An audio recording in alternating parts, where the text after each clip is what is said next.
Победа в Великой Отечественной – один из самых больших, но выстраданных миллионами людей подвиг страны. Они шли насмерть в наступательных операциях, воевали в тылу, рыли окопы. Курейш Нальгиев был одним из первых ушедших на фронт. На тот момент ему только исполнилось 20 лет.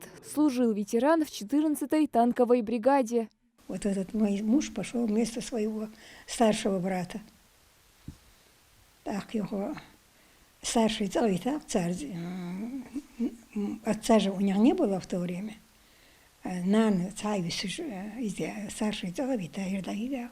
Батальон, в котором он проходил службу, принимал участие в самых ожесточенных сражениях. Сын ветерана Рамзан Нальгиев рассказывает, отец не любил вспоминать о войне, но об отдельных эпизодах все же умолчать не смог. Однажды полк Курейша попал в немецкое окружение, потеряв всякую надежду, без еды и без оружия. Там же получил пулевое ранение левой голени. Долгое время ветеран проходил лечение в госпитале. У него было сложное ранение. Сказали, что хотя, сколько добавь там концертинг, не выживешь. Отец не дал, так он вернулся. И года 3, по-моему, он после советчил теади, кашера, сколько месяцев было лечение. О боевом пути и о подвигах Курейша Нальгиева известно мало. Однако, насколько стойко и смело ветеран показывал себя в бою, его близкие знают не понаслышке. И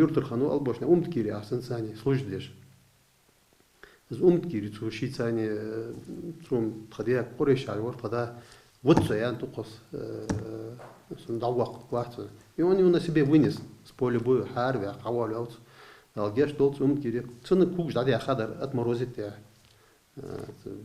это был январь месяц, морозы были сильные. В результате полученного ранения Курейш Нальгиев не смог продолжить службу и был комиссован. На родине ветеран пробыл недолго. Далее была ссылка в Казахстан.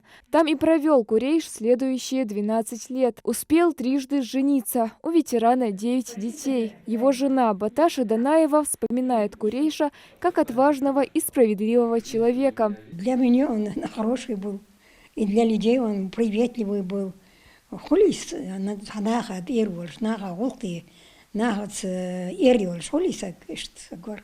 Ветеран скончался в 1988 году после продолжительной болезни. Ему было 67 лет. Напоминанием о подвиге Курейша служат его портреты. К сожалению, все награды и документы ветерана еще в те годы забрали представители Народного комиссариата внутренних дел. Восстановить их так и не удалось.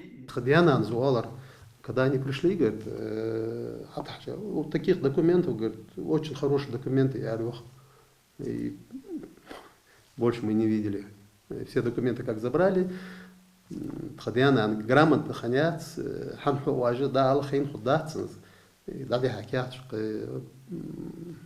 одним словом,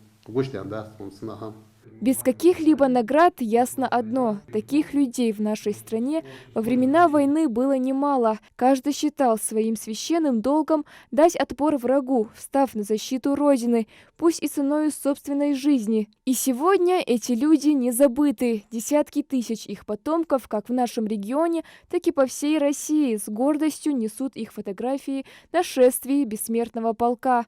Малика Измайлова, Сулейман Костоев, Магаз 24.